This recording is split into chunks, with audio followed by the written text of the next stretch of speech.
welcome to the Forest Creek Podcast. It is 1 a.m. Yeah. Technically, it's February 25th now. Oh, yeah. Yesterday, February 24th, at night, we attended at the Queen Elizabeth Theatre the Just for Laughs Festival, which has been going on for the past few days and will continue to go on for the next couple. I'm not 100% sure what their schedule is. I have no clue. But it's a comedy festival, a stand-up comedy festival that occurs in Vancouver annually. This is its 7th year going on. There's a lot of great comedians who show up, and you can pick one of your favorite headliners. I quite like a lot of the comedians who were there. Joe Pera is very funny. Ari Shaffir is very funny. Patton Oswalt I've always liked. But we went because our favorite comedian was there. As you may have seen from the title of the video, Tim Dillon. What a coincidence. True. Well, not really. I've literally never even heard of this Just for Laughs tour. I've only Really? Yeah. Literally until like maybe last week, I was like, yeah, we're going to go see Tim Dillon. And then I keep seeing part of the Just for Laughs tour is Tim Dillon and like posters and things. I'm like, are we going to go see this Just for Laughs tour?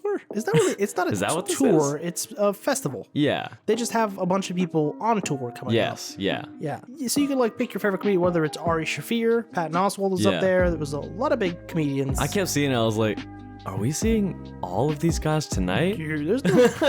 Hey, we didn't show up to see the Office ladies. I apologize. They were also up there. The ones that play Pam and Angela from The Office were Here's up there. my one take on the fact that they call themselves the Office Ladies. Yeah. Your whole thing is that you were in the office. Get a new bit.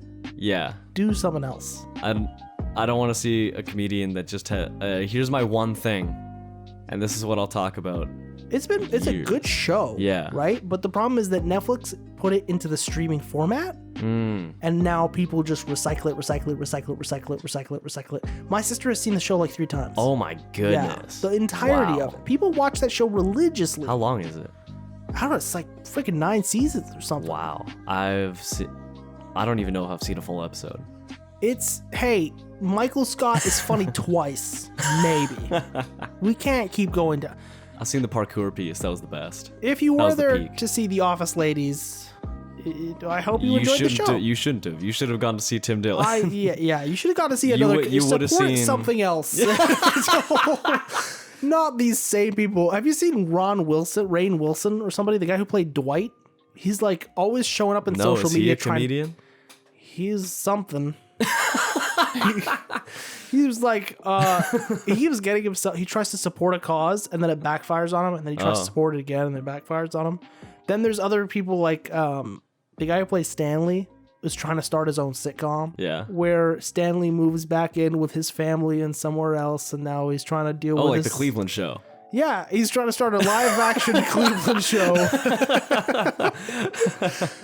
So there's that. I think the only one of them, the guy who plays Jim, was... Who's Jim? Have you never seen The Office? I've seen it. I've seen bits. The slacker guy who sits across from Dwight and pranks him. Oh, Jim. Okay, Jim. yeah. That guy does Jim movies and Pam. now. Now it makes sense. That guy did A Quiet Place.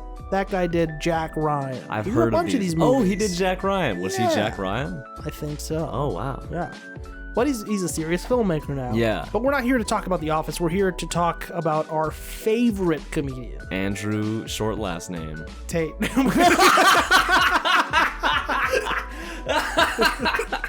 Oh, man. Yeah. Who was the opener. Andrew, short last name. Yeah. He was good. I liked him. You didn't really care for him. I thought he was okay. He was a good...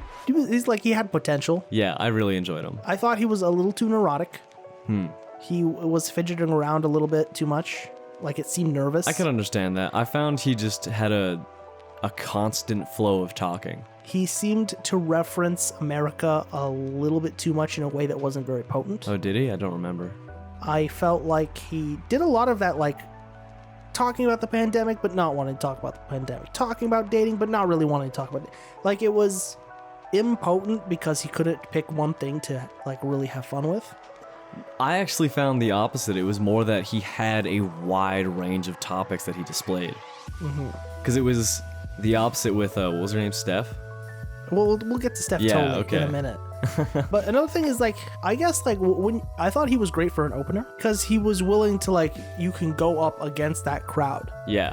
And they're not really here to see you, but you can. Dude, the fact that he broke the ice with that was amazing. He's like, "Who's ready to see me?" And then the people clapped, and he's like, "You're liars." I thought that was great. So good. That got on the audience's good side pretty much right away. Yeah.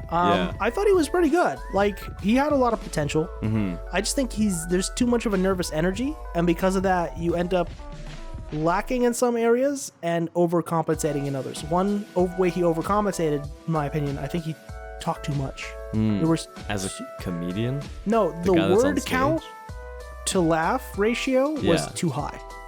I could see that. There was too many useless words. Which means that the jokes aren't tight. Like it's one of the things that a lot of comedians do. Like, they work on tightening up the bit. Yeah, definitely. So it wasn't very tight. I just like, I'm zoning out. When he came up and he started getting into his first bit, like that first bit where he goes, "Liars," that's funny. Yeah. But then the next joke, it takes him 3 lines to set it up Yeah. before he gives you the first setup and I then see the that. punchline, right? Yeah. So not as tight. At least with that, there wasn't like awkward pauses and stuff. It was a constant stream of him talking, which isn't the best, Yeah. but still, I thought it worked. Yeah. No, he was Especially for okay. an opener. He did his job. Yeah. Yeah. Like I'm definitely. saying, there's still potential there. Yeah. I'm not saying he was like terrible and I wish I never saw him. You're the worst and I hate you. He was great. It'd be ridiculous. No, he was good. He was good. Yeah. Then, well, there was actually one thing that I wanted to mention. I'm always a little bit embarrassed about the Canadian stand-up audience. I'm sure we're quite similar to a lot of people all around the world, but there's that one guy who had to yell out from like the back. Oh my gosh, the entire show. Yeah. The entire Well, show. that's the problem. If you're an opener, Yeah. and you're trying to, this is one of the places where Andrew didn't exactly, score a lot of points. He tried to do a little bit of crowd work. Not exactly something you want to do as an opener is focus in. You want to like stay general so that you can speak to the room and get the room livened up. But he was doing a bit about astrology, and he was trying to interface with the crowd a little bit. He tried talking to somebody in the first row. Yeah. And then somebody from way out in the back yelled, an insult. Not a heckle to the comedy, but like a forced reply. Yeah. It wasn't, it was basically just saying, it's like, well, what's another thing about you, Craig? He's talking to the guy in the front row. And then somebody from the back yells, "Bitch!" Which, not that funny. And to Andrew's credit, he tried to make it work. But the problem is because you did that, you now gave a heckler credit. You let a heckler think he's part of the show now. So now he's going to try to do that forever for like the whole rest of the thing. Personally, I found that bit pretty funny, even though it was like Heckler introduced the line and I thought it was funny. He rolled with it well. I thought he actually did a good job with it and I laughed. I think that guy would have kept yelling anyways. That's quite probably true. I think that's just the kind of people. You've definitely got a point that it's like, oh, you've looked at him, you've talked to him, now he thinks he's in on the joke. I mentioned this when we reviewed Andrew Schultz's special. Kyle and I had been to see Akash Singh, who was another comedian, Yes. at that same theater. And during that show, a heckler got in there and started talking back to Akash, and because he got rapport, he kept doing it. Yeah. And it practically ruined that set. Damn. I hated it. Kyle thought it was a little bit funny because they got into like a little bit of a back and forth, but like I didn't get the jokes. Yeah. I didn't get to see the bits, Yeah. the things that were polished and worked on. So, like, I hate hecklers. I don't want to see them at all. I don't want to like do crowd work, have fun. I don't care. I can't remember what comedian it was. Probably happened multiple times. Yeah. But someone will heckle and they go, "Hey, shut up."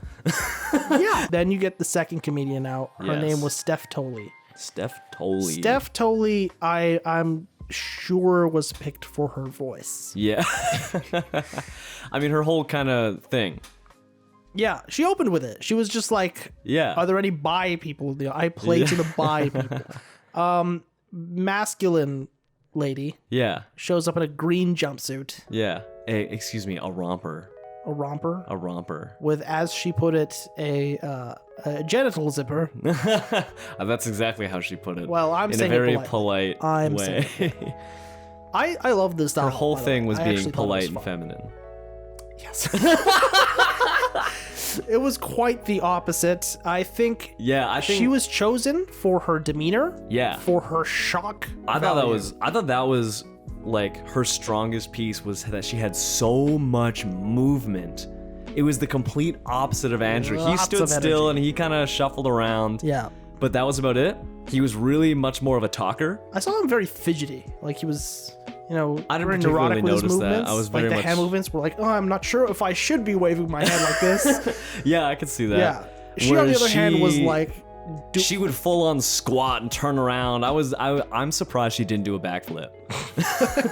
She was dressed for it. Yeah. Yeah. Like, that was great. Her motion was so good. Her physical comedy was great. The strategic choice to have Steph Tolley at that spot, very smart. Yeah. She had a lot of shock value. Yes. She said a lot of things that made a lot of people uncomfortable. And that's good for leading Tim Dillon. Yes. Which is funny because actually I thought she was like a lot more shocking and disgusting than Tim was. Because this is the downside of her whole bit, is that for 10 whole minutes, she talked about nothing but sex. No, specifically genitals. Yeah. She talked Very about specifically. genitals with some odd placement of local references, which were some of the funniest things. I actually really liked that she said, "You guys just can't get enough of the local references." Every time she got it, it's like people really loved it. It was hilarious. I thought it was hilarious. I loved it. Yeah. And as soon as I realized, you said, she keeps doing local things. I was like, she does. And then she said it. But all of us, the entire room, realized it all at the same time. It works. I mean, when we saw Tim 3 years ago, almost. Yeah. Right before the pandemic, we saw him at Rick Bronson's, and he would make a crack about being the ghost of Rob Ford, Yeah. or making fun of the name New Westminster. Yeah. Like those things hit the audience. I Yeah. think when comedians, especially ones who are from away out of here, out of town, when they I don't know study up on C-bus memes or something, and then I mean, it's the classic thing of if you don't know what to say to the crowd, say whatever the city's name is, and you'll get a bunch of cheers. yeah, but I mean, like this was stronger than that. That Yeah. odd reference to Stanley 'cause Park. She's got, I don't know, because is she the one I think that was labeled like the Canadian something? Either way, pretty sure she's Canadian. I was like, all three of them sounded like they're from LA to me. I don't know. I don't know. Who knows? But either way, she was making specific Vancouver references as Yes. opposed to general Canadian references. Yeah, Like it was- the Mounties, because that was the most you got from like Tim in terms of yeah. like local things, was Yeah. general Canadian things. Whereas she got specific down to like, She name dropped Stanley Park. yeah. The RCMP. Yeah. She made cracks about people getting hemorrhoids from kayaking 4 days a week. Yeah, that was hilarious. That's funny. It's yeah. funny stuff. I half expected her to start showing off Vessies. Yeah. Yeah. I mean, go follow at Cbus Memes Oh my goodness. because he's so it's good. non-stop Vancouver jokes. Yeah. If you live locally to here, you're going to get a lot of these memes It's and they're amazing. hilarious. You never realize how, because like for me, I was like, I never really think of myself as a Vancouverite. Yeah. And then I realized how many of those jokes click with me. And I'm like, oh, okay, never mind. I actually apparently am a local. Yeah, it's interesting. I've been called a Vancouverite a couple times, and I've only been here a year and a bit. You live here. I Yeah. don't even live here. It doesn't like I live in a But suburb it's like distantly. Yeah, you live 40 minutes away. Which is like a whole other world, by the way. It seriously is. Even I don't. It's kind of similar to the area I live in. Not really, but yes, because I live in a rural. It's a gradient. area? That's It's a wrong. gradient. Yeah. Yeah. And it's like 10% by minute of distance from here. Yeah. The But closer. the fact that I'm 40 minutes away is Yeah. a lot. Still, like the things that got name dropped, I was like, we're all familiar with that. From Yeah, over here. and I Yeah. think that's something everybody likes. Oh, you're talking about the thing I specifically know Yes. about. It makes me think that's maybe why Fluffy is very successful, especially when he plays the South. Hmm. Because when he starts whipping out like a Texas accent or whatever, like, I don't know, when he starts doing Southern accents, Yeah. people love it. Mm-hmm. They go nuts for it. I think they're funny. I'm not even from the South. Yeah. I feel like I would be at home at the South, though. So she, again, the strategic choice to have Steph Tolley up there, she might not be your kind of comedy, but she's the sledgehammer to make sure there is zero ice left. Yes. Yeah. And that was a great move. Yes, especially because when Tim comes on, and this is where we would want to mention a little bit of the dress sense here. Oh my gosh. When we went to see Tim in Rick Bronson's, Yeah. it was black t-shirt, It was his normal getup. his normal getup. Yeah. Same thing he wore on the Netflix special. Yeah. And then you watch this set. You go from Andrew wearing bright colors but looking pretty normal. He looked like he was off the set of Friends or Yeah, whatever. he wore clothes I wear, Yeah. except with brighter colors. Steph comes on. It's like an army green Yeah.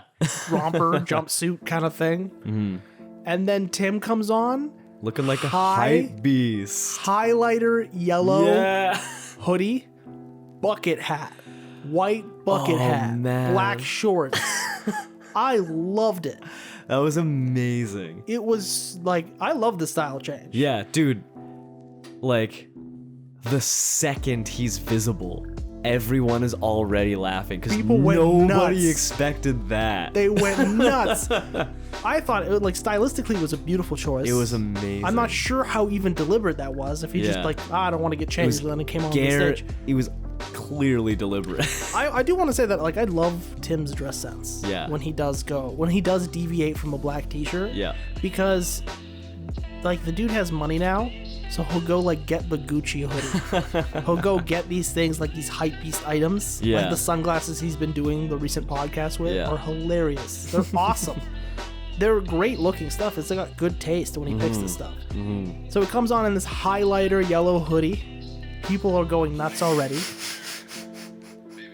Within 15 seconds, he's making us laugh way harder. Dude, than the Steph other hasn't two. even gotten off the stage and he's in his first joke. Yes. He's giving her the, like, give her a hand, that sort of thing. Yeah. And then while we're giving her the hand, he starts making us laugh. Yeah. It was amazing. Oh my god, dude. And like, you getting like the odd chuckle here or there from these first two comedians. Yeah. And then when Tim comes on, I was telling you as we were leaving the theater, it's like, we just watched a couple party magicians show up and do like pull a rabbit from a hat and do a couple tricks. Yeah. And then we watched this dude come out in the wizard robes and like Oh my zap goodness. the audience. It was incredible to watch So how lively everybody Good. became. It's that command of the room with whatever you say. Part of that is the reputation. Yeah. Yeah, part of that is the reputation. The other part of it is that, you know, by contrast to Andrew, we could say his word count to joke ratio is a little bit, you know, high. Yeah. Tim's was much tighter. He knows what the sentences are, what the points are that are going to, like, Yeah. jostle the audience. A big part of it, too, is because he's gotten a lot more popular since when we last saw him in Rick Bronson's. It was one guy's birthday, and he brought his friends and family out. So only that one guy knew who he was, and the other people were like, didn't really know. The only other two people who knew who he was me and you. Which was really nice to say hi to him afterwards. I didn't get a chance to do that this time. He's too rich for us now. Yeah, he's too big for us. We'll see, Tim. He's too highlighter hoodie for us now. See. We'll come in with our highlighter hoodies. We're going to blow Substack out the water. This time, now a lot more popular, having been on Joe Rogan a number of times, having released a Netflix special, having grown and almost exponentially grown his podcast audience. Yeah. Way more people know who he is. I was even surprised because Vancouver, Canada in general, not really his type of people. But then I'm seeing a lot of fake business t-shirts like mine in the audience. Yeah. And then he comes out. It's like, these people know who you are. They're here to see you. Yeah. So they know what joke, like, you know what jokes are going to make them laugh. Because Yeah. you know what your best bits from your podcast and all Yeah. that. Which is part of the way that Tim's probably developed a lot of his bits are from doing stage work. But I imagine a lot of them do also develop as he works on them on the podcast. Yeah. And it's not directly like, I heard no repetition in terms of the bits. None. No repetition from his previous shows. No I wanna repetition say- from the podcast either. The topics Yeah. were quite similar. I want to say there was maybe a repetition at the end. I don't remember exactly. Like, but even then, it was like maybe 30% the same joke. Yeah, and still delivered quite differently. Yeah. And like we talked about with the Netflix special, this touched on a lot of similar things that not exactly the same kind of tour of his general repertoire, Yeah. but you do touch on similar topics. He opens with a bit about the homeless And by the way, when we talk about energy on stage, he kind of leant closer towards what Steph was doing with the movement, but he didn't overdo it. Yeah. It wasn't all movement. It was It was kind of just his normal style. Yeah, it wasn't over the top. Like, if you look at the Netflix special, he moves just about that much. He demonstrates his point. He doesn't go over the top with physical comedy. I just remembered the gymnast bit. Which, by the way, like, for a guy that size Yeah. and of that demeanor, you don't expect grace. No. So that when you do get it in one or two of his movements, it kind of it surprises you quite a bit. I can't stop laughing and thinking about Like, this I remember, it struck me a little bit because I was like, I mentioned it before, he does this other video at one point where he's pretending to be like some kind of disease-ridden junkie walking around New York yelling about how great the city's going to be. But then at one point in that video, he does a perfect pirouette. Oh, shoot. Same thing, I saw it here on stage. Yeah? When he's doing all these bits where he's like just shaking around doing all these things. But at one point I saw him at the end of that gymnast routine like lower his arms to the side, and I was like, that was graceful.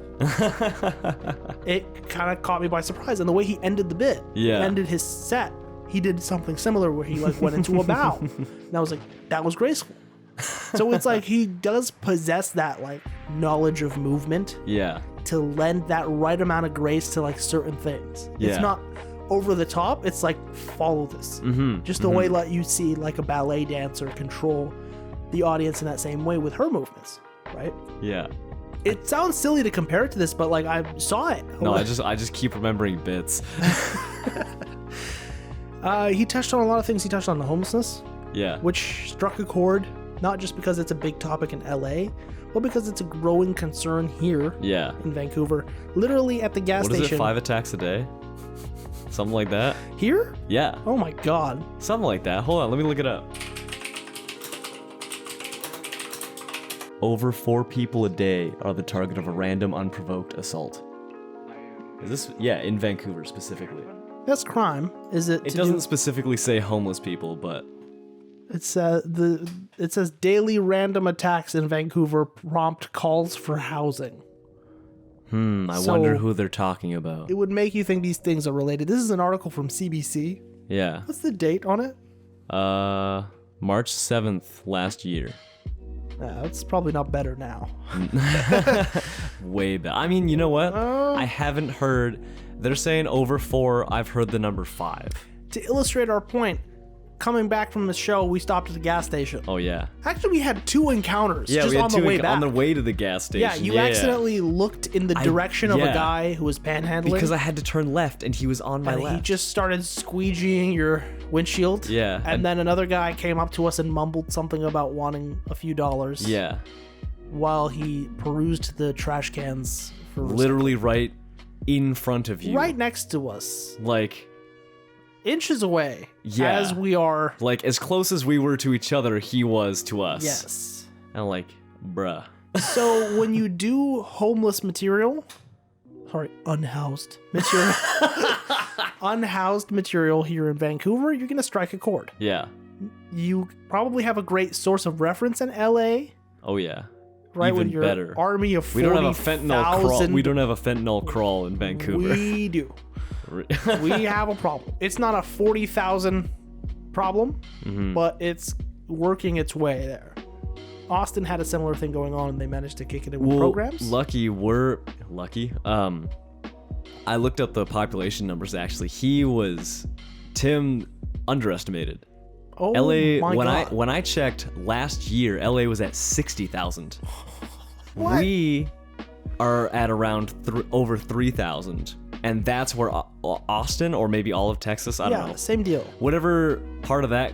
A fraction of what LA has going on. It's like we're at the same population they were when they started getting it under control. Yeah. So it's like, okay, we can still figure this out. I don't have faith that Vancouver will really figure this out. What?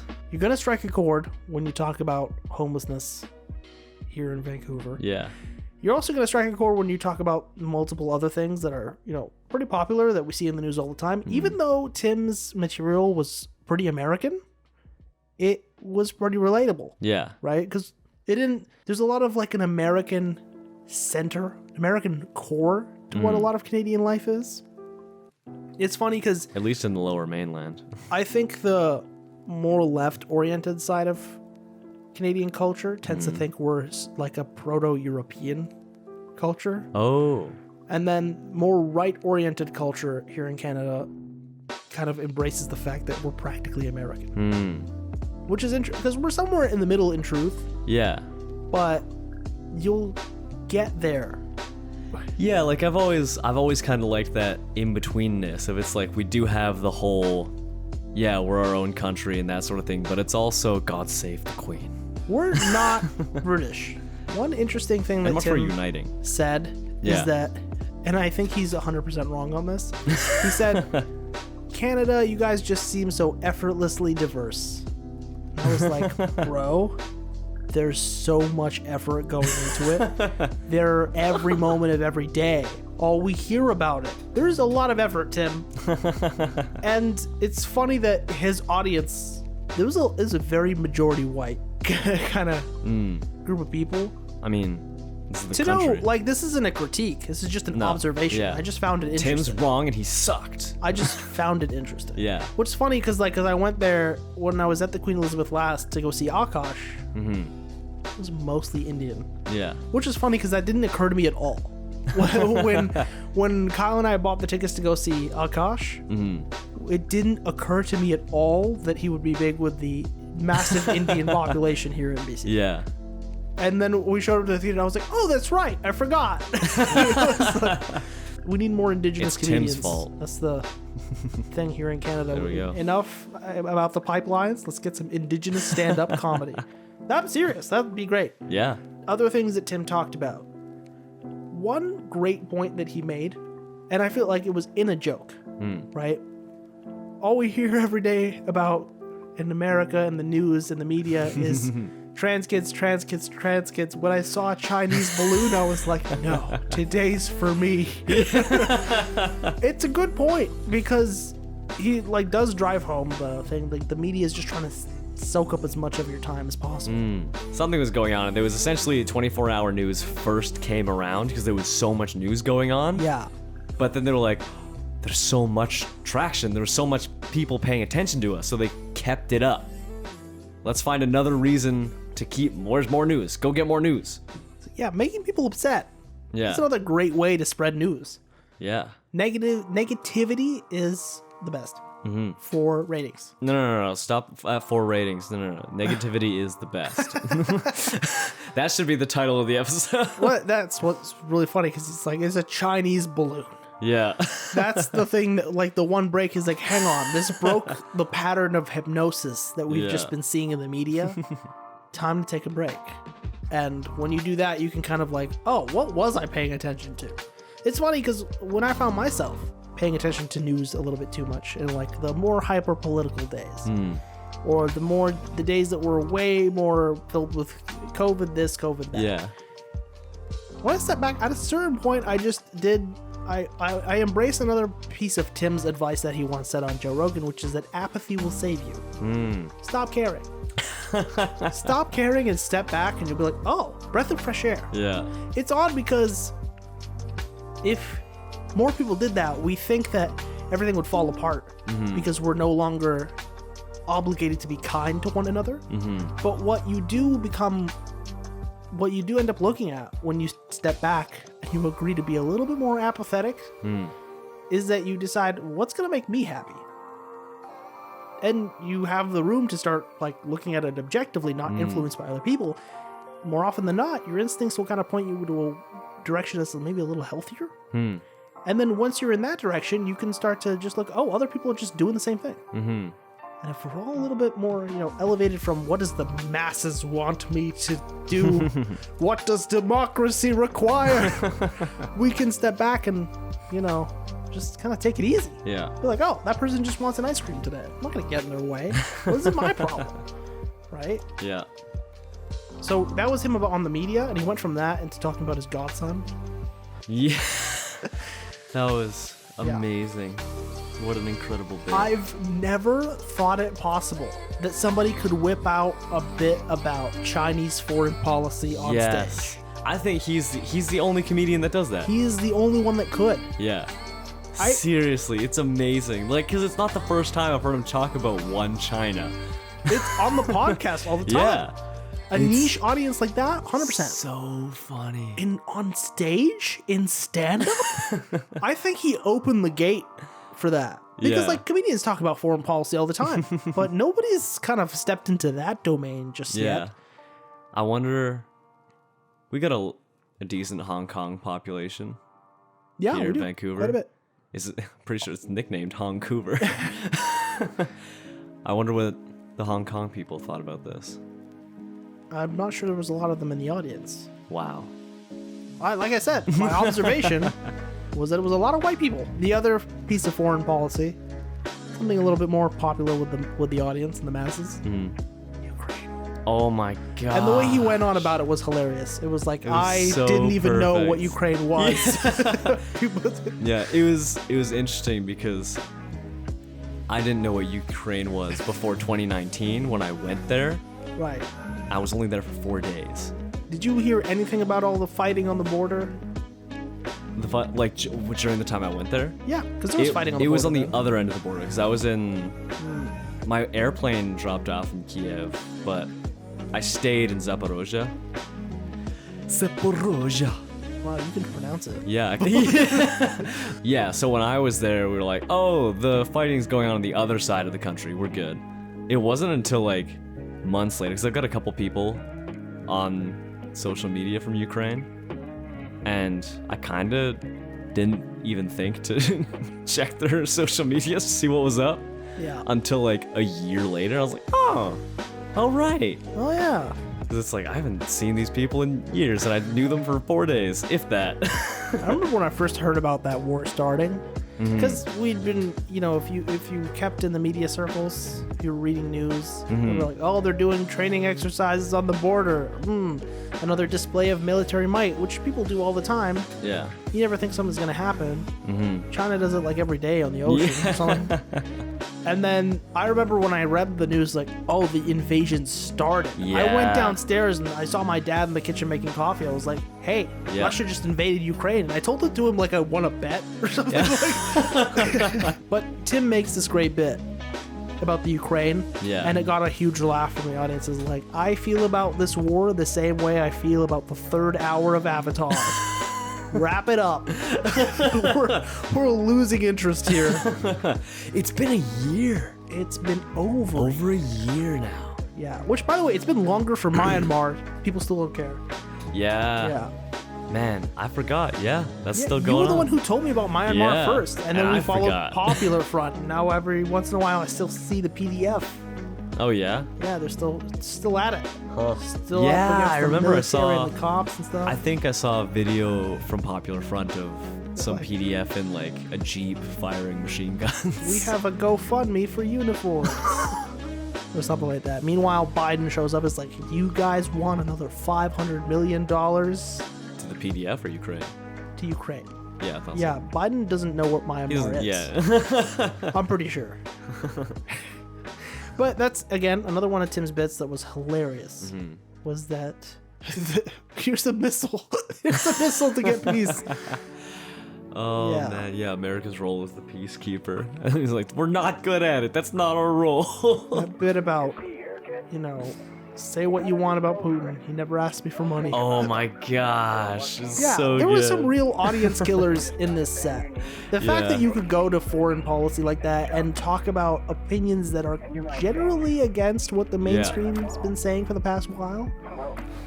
And to do it, like, Tim has done this masterfully. I think he's walked the line very well.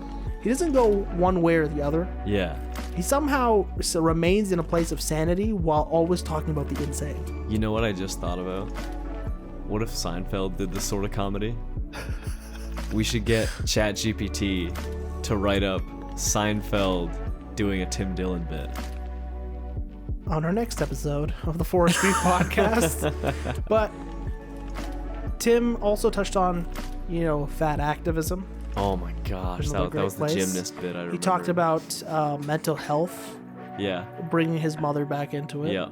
which he did in the Netflix show, and it kind of revived it a little bit for this one. I thought it was really funny. He did a great punchline with it, which is like a real lunatic. Yeah.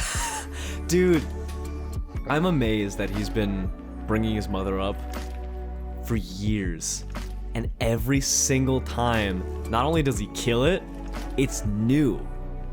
It's some new way of talking about the exact same thing. It's pretty incredible. It's something that absolutely kills. It's so crazy.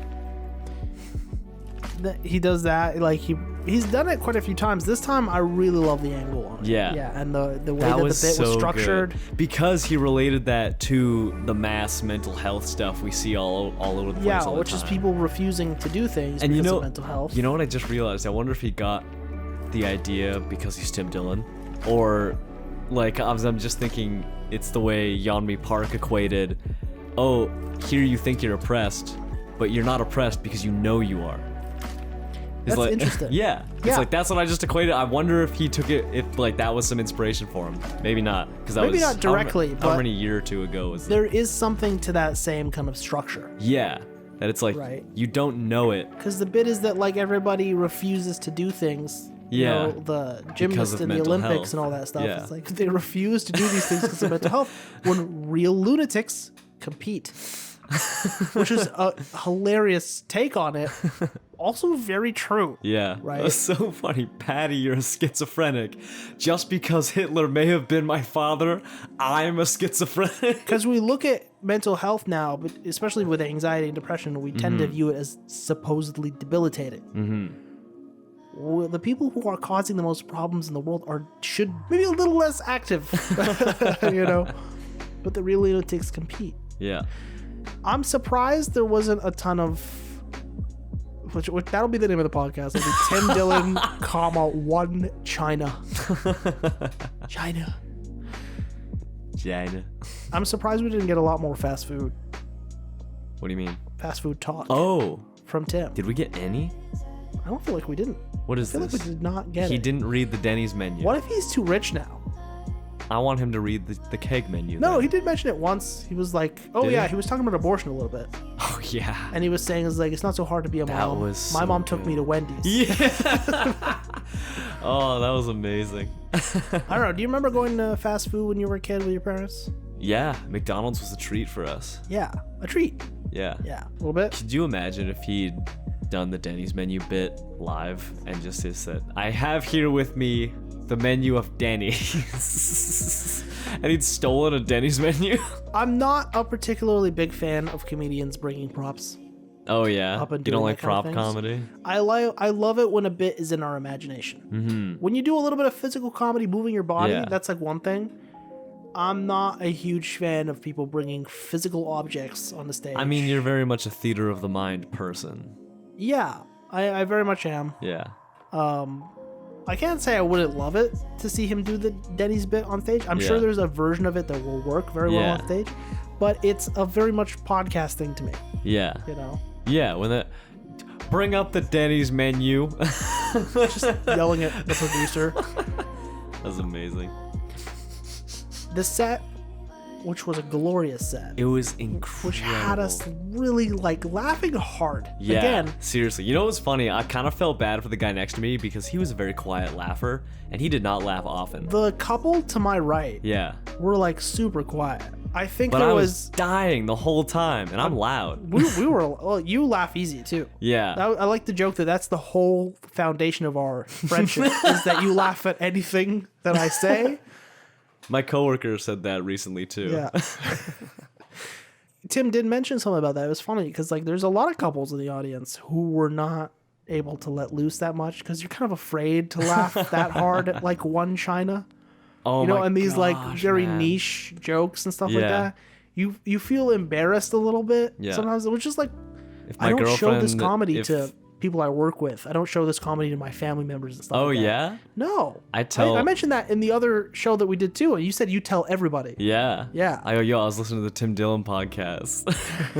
Nobody listens to it. I have I one was just coworker like, who does it's a every now and then. comedian. I don't even like wear the fake business stuff out that often. I wore it today because we went to go see him. Yeah, but you brought the didn't wear it t-shirt. to work. You brought it in your backpack. I work in a very professional environment. He did mention it's like you're probably not letting loose as hard because you're in a couple right now. Yeah. You got to be a little bit restrained, especially if it's a new relationship. If it's an old relationship. If you meet the girl or you meet that guy that you can go see Tim Dillon with and really wholeheartedly enjoy it, Yeah. good for you. If it's a new relationship, I don't blame you for playing it cool, Yeah. for being a little light with this. But it's funny, he was like, yeah, just just say, oh, my mom found this ticket. She thought it was Roseanne. That's so good. Oh my gosh, I just remembered the guy 2 rows in front of us looked like a knockoff Tim Dillon. That's right. He stood up. I was like, oh man, I forgot to grab a picture of him. That killed me. He was dressed in a black t-shirt. Funny. Yeah. He'd gotten like a fresh haircut. Yeah. He was standing up. He was like, obviously not Tim Dillon. But he looked like a a Tim Dillon knockoff. impersonator. Yeah. Yeah. Oh my like God. if he'd gotten on stage, people that didn't know Tim Dillon would be like, oh, that's the guy. Like if you'd seen him vaguely, like someone had shown you a bit and then brought you to this comedy show, you'd be like, oh, there he If is. you were standing in the distance, Yeah. you'd be like, oh, is that Tim Dillon? Yeah, he's slimmed down. He's Because the guy in the wasn't nearly as costume. fat, but It would have been a great Halloween costume. yeah. Yeah. If we ever run into that guy again, let's take a picture. You should go as Egyptian Tim Dillon next year. Just gain a bunch of weight. Yeah, stop slimming down. Go to more steakhouses. Tim closed off his set with a bit about his visit to Romania Oh my gosh, that was such and his an incredible encounter end. with Andrew Tate. Andrew's short last name. He did a podcast with Andrew Tate that ended up on the Yeah. bonus show. And it's funny because that happened like a few weeks before Tate got pulled in for human trafficking. Before he got killed. He didn't get killed. What's funny is that I read a report recently that apparently Wiretap caught some of the accusers Yeah. saying that they had done so falsely. Yeah.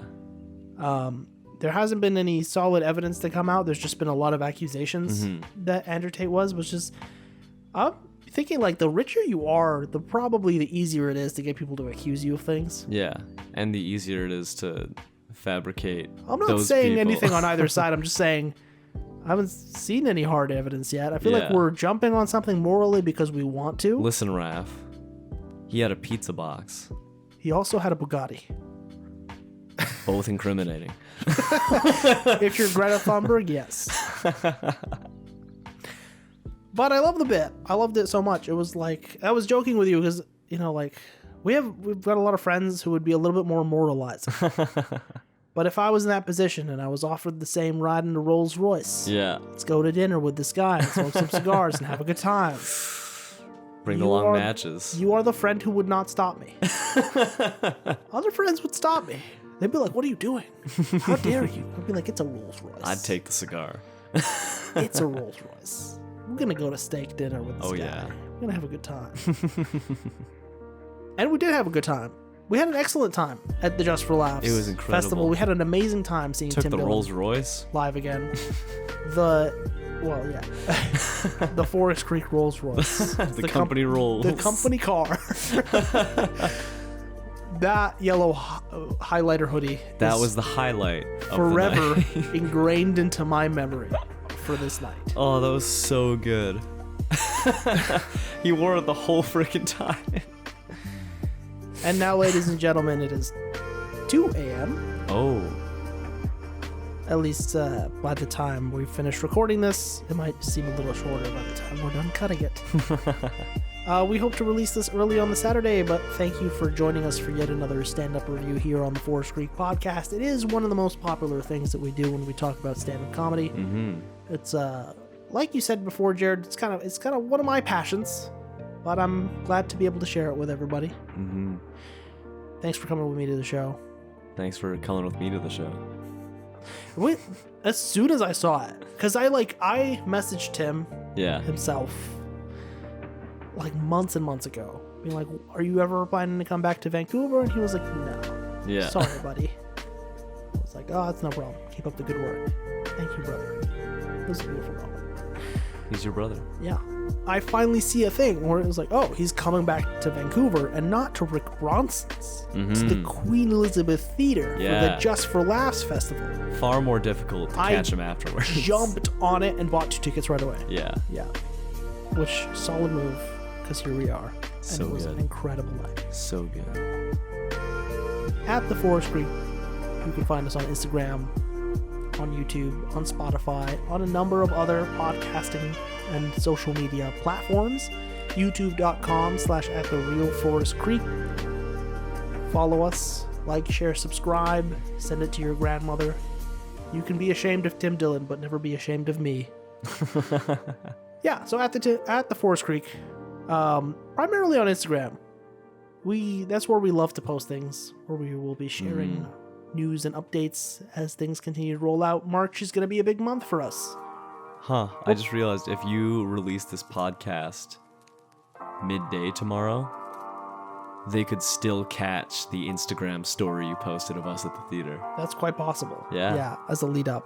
All right, listener, catch this on the release hour, We're going to be working all night on this. and then check out the Instagram story. And then check out our other podcasts and our other videos. Yeah. And stay tuned for our other awesome stuff that'll be coming on, including the launch of the Forest Creek Media Productions. Whoa. Where we can not only create entertaining, fun stuff like we do here now, but also services Yeah. to help make your dreams come true in a media format, whether it be a podcast promoting your business, service, cause, or videos, as we are professionally equipped to offer.